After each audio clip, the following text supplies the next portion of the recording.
খন্দকার আব্দুল্লাহ জাহাঙ্গীর রহমানের একটা কথা আছে স্বর্ণের অক্ষরে লেখার মতো। স্যার রাহমাতুল্লাহ বলতেন, যৌনতা এটা প্রমোটেড বাই আল্লাহ সুবহানাহু ওয়া তাআলা। সৃষ্টিগতভাবে যৌনতা প্রমোটেড। একটা নির্দিষ্ট বয়সে যাওয়ার পর মানুষের ভিতরে যৌন আকাঙ্ক্ষা জাগ্রত হয় কি হয় না? এটা কি কায়ও জাগ্রত করে দিতে হয়?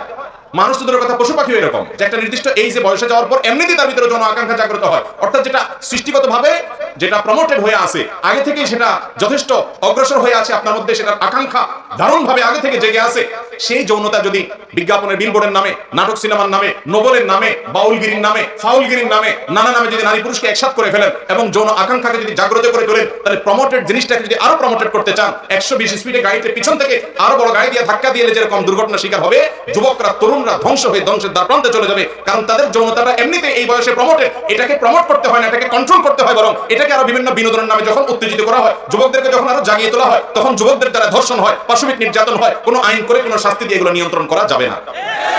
এগুলো নিয়ন্ত্রণ করতে হলে আল্লাহর বিধানের ভেতরে